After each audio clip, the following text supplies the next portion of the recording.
Reverse image search, also called reverse image lookup, is a way you can search for images based on what the image looks like. That's right, instead of typing in words that name or describe an image, you can upload an image to one of these tools and it will try to find exact matches or similar images on websites. You might wonder, does this even work? If so, how? Yes, it can actually work. It can even find versions of your image that are cropped, resized, rotated, or color adjusted. The results look similar to typical search results and usually include the title of the web page, URL, image thumbnail, and more. Some examples of these tools are Microsoft's Bing Visual Search, Google Image Search, TinEye Reverse Image Search, TinEye Match Engine, and Yandex. As you can imagine, reverse image searching is often done by copyright holders, like artists, photographers, or corporations, so they can look for unauthorized use of their work on other websites. And of course, these tools can help you find uses of images from your collections. Since they search thousands of web and social media sites, you may uncover uses that surprise you. You can find out where people are posting images, the type of users posting them, and the overall frequency of use. You may even find out some of the purposes for posting your images and see people's comments about them. So what are some of the strengths and weaknesses of these tools?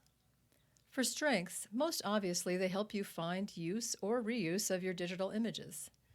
They're also pretty easy to use. Just upload the image and the tool does its job.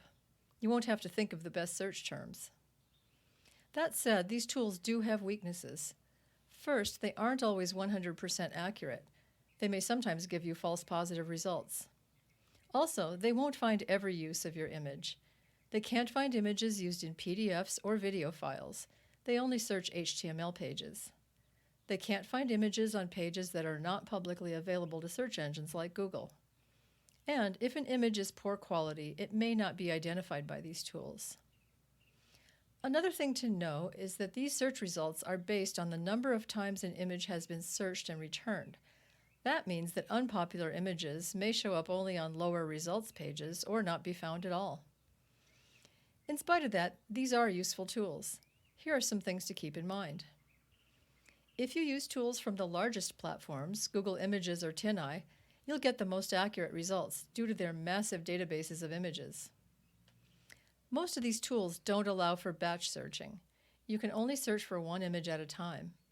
But there is one tool that does allow searching for multiple images at once, TinEye Match Engine. It's not free like the other tools, but it may be worth it to you to pay a fee for this convenience. Also, remember that all these tools can do is generate a list of data to follow up on. You'll then need to explore further, using other methods to assess the actual use of your images. As you gather this information, be sure to follow best practices for ethical assessment found on our website. This includes considering user privacy, cultural heritage, intellectual property, and more. You can learn more about this topic in our documentation. Good luck with your reverse image searching.